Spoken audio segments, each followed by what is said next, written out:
आज का पहला पाठ कुरिन्थियों के नाम संत पौलुस का पहला पत्र, अध्याय 8, पद संख्या 1 से 7, 11 से 13। भाइयों के दुर्बल अंतःकरण को आघात पहुँचाने से आप मसीह के विरोध पाप करते हैं। ज्ञान घमंडी बनाता है, जबकि प्रेम निर्माण करता है।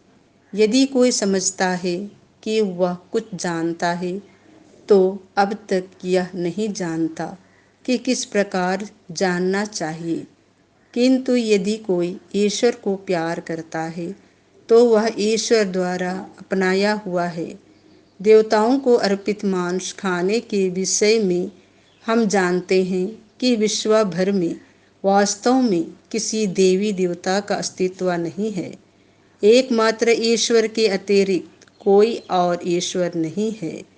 यद्यपि भले ही आकाश में या पृथ्वी पर यथाकथित देवता हो, और सच पूछे तो इस प्रकार के बहुत से देवता और प्रभु हैं, फिर भी हमारे लिए तो एक ही ईश्वर है, वह पिता जिससे सब कुछ उत्पन्न होता है और जिसके पास हमें जाना है।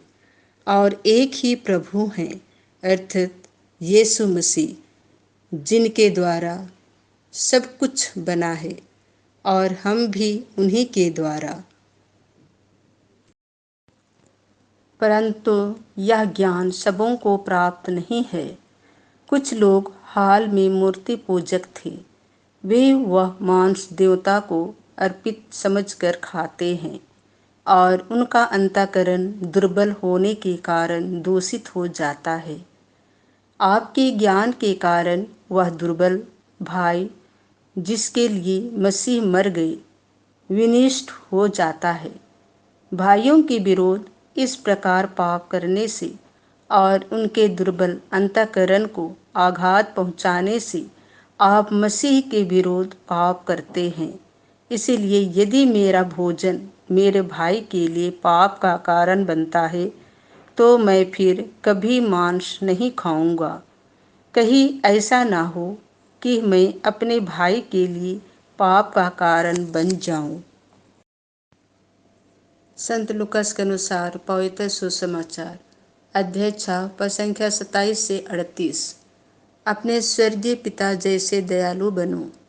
यीशु ने अपने शिष्यों से यह कहा, मैं तुम लोगों से जो मेरी बात सुनते हूँ कहता हूँ, अपने शत्रुओं से प्रेम रखो। जो तुमसे बैर करते हैं उनकी भलाई करो। जो तुम्हें श्राप देते हैं उनको आशीर्वाद दो। जो तुम्हारे साथ दुर्व्यवहार करते हैं उनके लिए प्रार्थना करो। जो तुम्हारे एक गाल पर थप्पड़ मारता है, दूसरा भी उसके सामने कर दो। जो तुम्हारी चादर छीनता है, उसे अपना कुर्ता भी ले लेने दो। जो कोई तुमसे मांगे उसे दे दो, और जो तुमसे तुम्हारा अपना छीन ले उसे वापस मत मांगो। दूसरों से अपने साथ जैसा व्यवहार चाहते हो, तुम भी उनके साथ वैसा ही किया करो। यदि तुम उन्हीं को प्यार करते हो जो तुम्हें प्यार करते हैं, तो इसमें तुम्हारा पुण्य क्या है? पापी भी अपने प्रेम करने वालों से प्रेम करते हैं। यदि तुम उन्हीं की भलाई करते हो जो तुम्हारी भलाई करते हैं, तो इसमें तुम्हारा पुण्य क्या है? पापी भी ऐसा करते हैं। यदि तुम उन्हीं को उद्धार देते हो जिनसे वापस पाने की आशा करते हो, तो इसमें तुम्हारा पुण्य क्या है? पूरा पूरा वापस पाने की आशा में पापी भी पापियों को उद्धार देते हैं। परंतु अपने शत्रुओं से प्रेम रखो, उनकी भलाई करो और वापस पाने की आशा न रखकर उधार दो। तभी तुम्हारा पुरस्कार महान होगा और तुम सर्वोच्च प्रभु के पुत्र बन जाओगे, क्योंकि वह भी कृतघ्नों और दुष्टों पर दया करता है। अपने स्वर्गीय पिता जैसे दयालु बनो, दोष न लगाओ और तुम पर भी दोष नहीं लगाया जाएगा। किसी के विरुद्ध निर्णय ना दो और तुम्हारे विरोध भी निर्णय नहीं दिया जाएगा। क्षमा करो और तुम्हें भी क्षमा मिल जाएगी। दो और तुम्हें भी दिया जाएगा। दबा दबा कर, हिला हिला कर भरी हुई, ऊपर उठी हुई पूरी की पूरी नाप तुम्हारी गोद में डाली जाएगी।